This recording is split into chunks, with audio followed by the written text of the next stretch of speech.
Hi, I'm Chris Anderson, and welcome to this Dowsing Society convention. So today we're going to talk about dowsing the chakras and why that's important.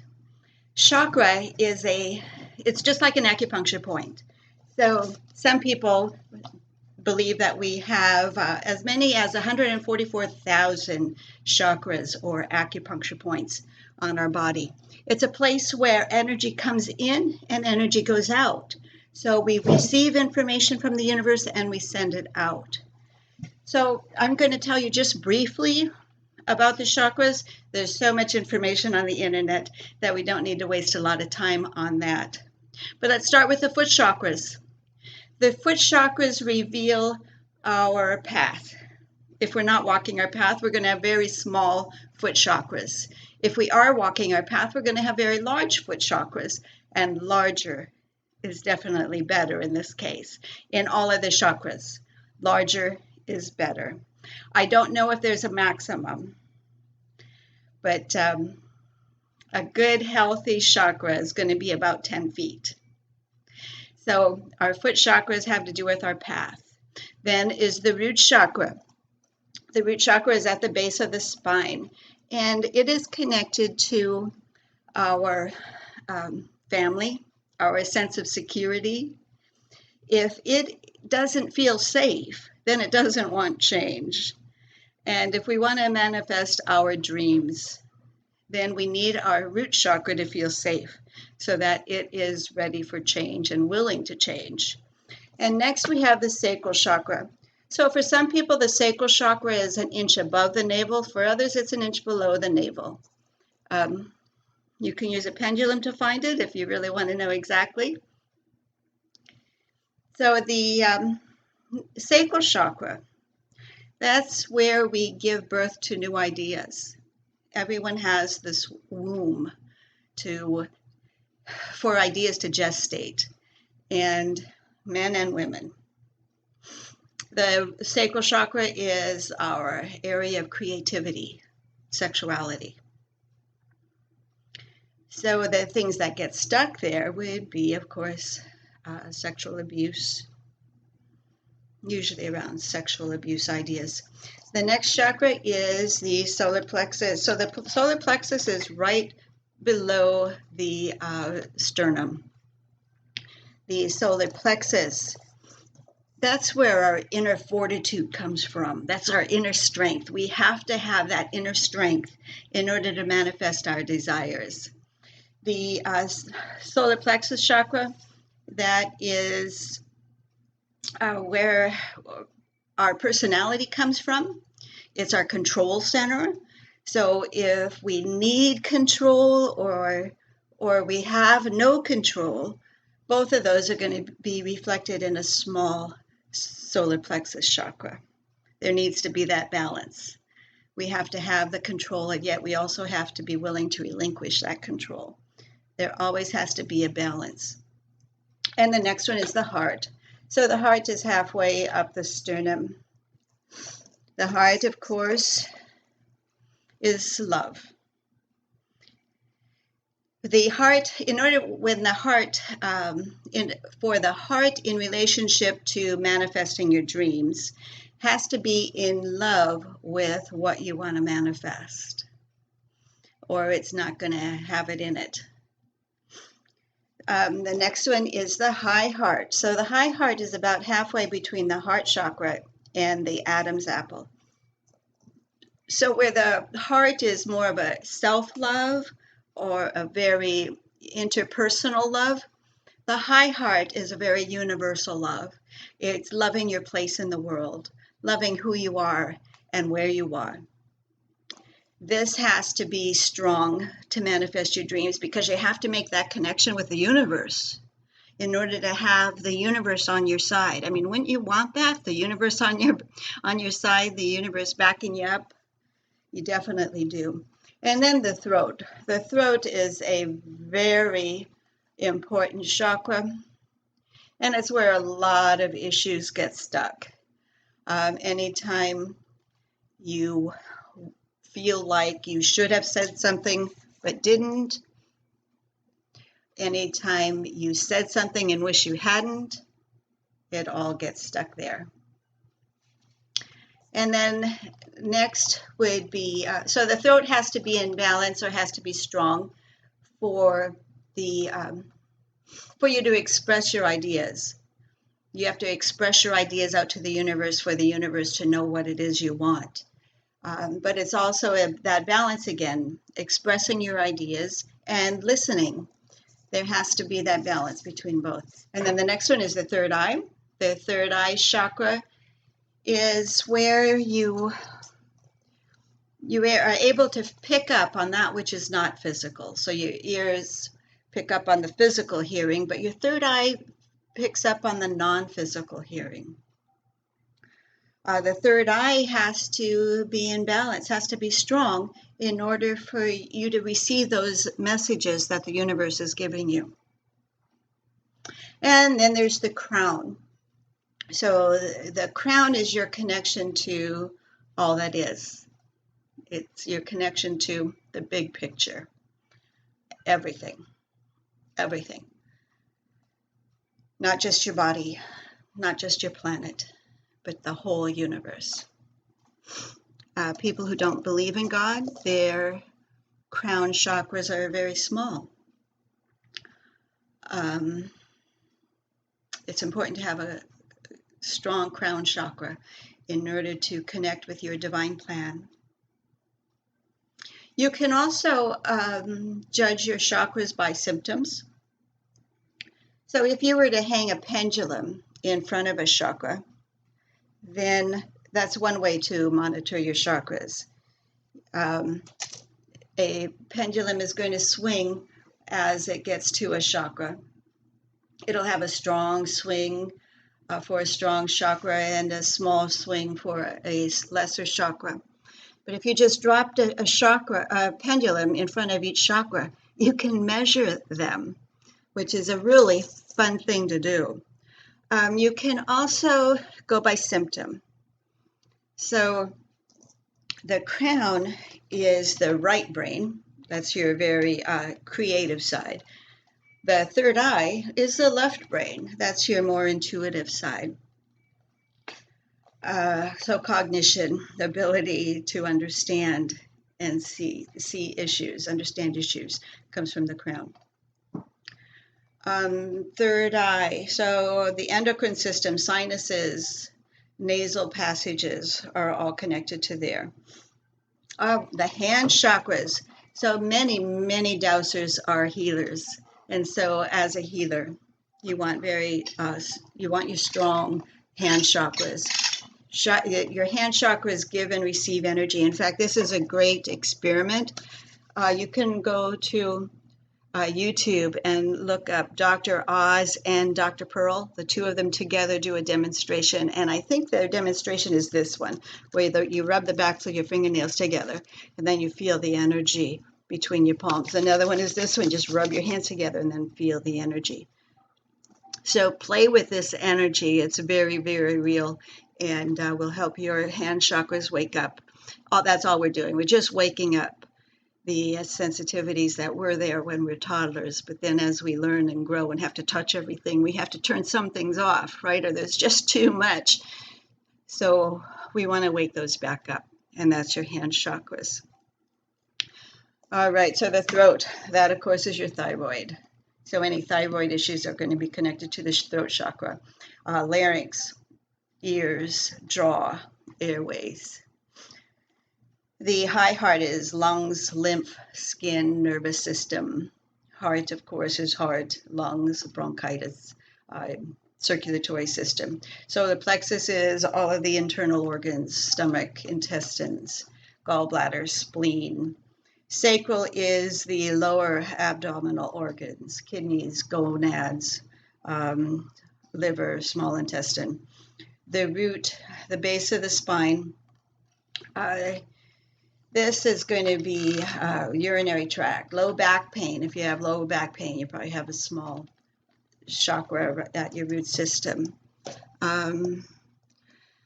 Leg pain can come from either the root chakra or the foot chakras. The foot chakra is, of course, foot pain. So you can tell by the your symptoms, or you can use dowsing rods, or you can use a pendulum. So what I'm going to do today is I'm going to demonstrate how to measure your chakras, and then I'm also going to demonstrate how to measure your own chakras. But for me, the most important part is for me to demonstrate applied kinesiology. Applied kinesiology, some people call muscle testing. It's really not a muscle test. It's an energy test. We're checking how energy flows. Muscle testing is, to me, it's dowsing with the body. And how cool is that? Because when dowsing with a pendulum or when dowsing with rods, I can influence both of those, whether I like it or not. But dowsing with my body, I have somebody else douse my body. It is so much harder to lie. So like if I were to use a pendulum to ask if chocolate is good for me, yeah, I'm going to make sure that pendulum swings yes, or those dowsing rods swing yes. So I'm going to show you applied kinesiology. And applied kinesiology, for me, is indisputable. If applied kinesiology is new to you, I want you to know that you can get a degree in applied kinesiology all around the world, all around the U.S. There are dozens of universities around the U.S. that'll give you a degree in applied kinesiology. It is not witchcraft. It is not magic. Though for me, magic is merely the not yet understood. And once we understand it, then the magic is gone, and we can then own it. So what I want you to do is just play with these. This is a book that I wrote when I was doing all of the experiments. In here I have a picture of the chakras, and that'll just give you a nice idea. But it's all of these experiments that I used to really own dowsing. Okay, so there's the chakras, and again, you can find them online very easily. But I spent thousands of dollars, hundreds of hours, because it all just seemed too simple.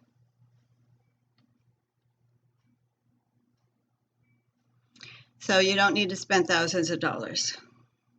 I do hope you'll spend hundreds of hours, because this stuff is priceless. And I got to tell you right now, it is more priceless than ever.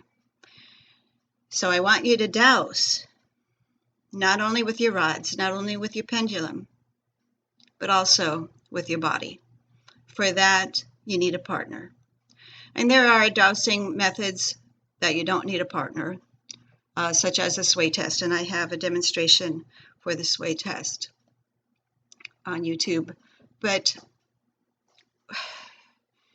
dowsing with a partner, you just can't cheat.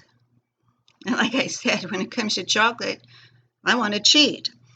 However, in a moment of honesty with myself, I had my partner douse me for chocolate, and I learned that milk chocolate is not good for me. However, dark chocolate is. And so now I can eat dark chocolate guilt-free, and I like that a lot. So how to build chakras when you find the weak one. Donna Eden, a remarkable woman. She has been able to see energy all of her life. Check her out on YouTube. They're very, very, very inspirational. So her technique is to spin the wheel. Spin the wheel with a crystal in your hand is even better. But by spinning the wheel, it's exactly like in the olden days when we had to give our mini bikes a kickstart. It just gives that little extra momentum. Spin the wheel. The problem is when we spin the wheel, we have to do it a lot. So another way is to recognize the thoughts that are holding it back. Each chakra has concepts that empower it and tear it away. So the foot chakra, a affirmation for the foot chakra is, I have a clear path before me. I firmly walk the path the universe sets out. The root chakra, all of my needs are abundantly met. I trust in a divine plan for my life. I am here and now, and all is well. Sacral chakra, I am well balanced in desire, sexuality, and self-confidence. I flow through the changes of life with grace and ease.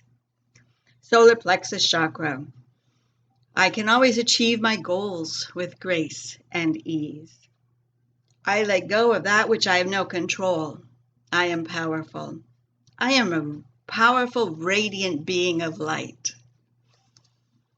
Heart chakra, I am fully loved now and forever. I am loved overflowingly and unconditionally now and forever. The high heart chakra, I love myself fully and completely just as I am now and always. Throat chakra, I communicate effectively with love and compassion. I speak and listen effectively and create from a knowingness within. The hand chakra, I trust the universe. Third eye, I activate so this is an affirmation that also activates. I activate my ventral medial prefrontal cortex, where I can see things, I can see and perceive all things clearly. And the crown, I know the wisdom and understanding I seek enters into my mind upon my request. So when we do the applied kinesiology, get a partner and have that partner think, I'm unlovable. And I'll show you how to test their strength, douse their body. And then have them think that affirmation here, I am fully loved now and forever. And then test their strength again. You are going to be amazed. This is indisputable. This will give you the power to trust your dowsing and make a difference in not only your life, but it'll help you make a difference in the whole world. And that's what I want you to do. I want you to know that you make a difference in the whole world. Every thought you think, every action you take, all of it is powerful. Okay, so we're going to douse my partner.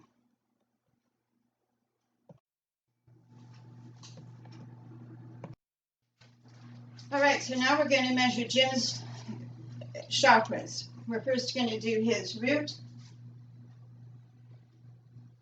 So when dousing the chakras, you have to keep your thoughts focused on what you're looking for. Don't let your thoughts wander anywhere else. So about 2 feet. And then the sacral is about 6 feet or 5 feet. Solar plexus, only about a foot. And heart, only about a foot. So what we can do is verify those findings using applied kinesiology. So in applied kinesiology, you have to make a complete circle. If I don't have both hands touching him, then when his body answers, it could be answering for his body or it could be answering for my body. So first, just give me a strong arm. And then instead of touching private parts, I can just stick my hand into that energy field. So when I stick my hand into the root, hold strong, and he does hold strong. When I go up to the solar plexus, hold strong, and he can't resist me. If I go up to the heart, hold strong, and he can't resist me. So in the solar plexus, the thoughts that make this weak are thoughts of disempowerment. So think of something like, I am in control, I am in charge. Think of something like that and hold strong. Okay, and then the heart always wants to be loved. So think, I am lovable, hold strong. and you change your energy body just like that. So applied kinesiology is a very valuable technique to learn. It will give you confidence in your dowsing as well as verify your dowsing answers. So again, when you do applied kinesiology, you want to approach the arm gently and firmly. Don't slap it, and you want to see what happens in the first instant. Sometimes the arm will go down all the way, sometimes it'll just wobble. So I encourage you to play with applied kinesiology and find out how your thoughts affect your energy body. Your questions on your testing is very important. These are not yes/no questions. They are more, you're really finding out what makes the energy stop and what keeps the energy flowing. Truth keeps the energy flowing. Falsehoods make the energy stop. So when the energy stops, then the arm goes weak. So how you formulate a question is very important. Avoid negatives. So when I was asking about strawberries, I would say something like strawberry or chocolate. Chocolate is good for me. And if it was a true statement, I'd hold strong. So dark chocolate is good for me. My arm would hold strong. Milk chocolate is good for me, and my arm goes weak. So keep negatives out of it and keep your sentences very clean and have fun. It's very important to have fun. Be in a state of wonder. What happens if I do this? What happens if I do that? And that keeps your energy flowing, and you'll have better success.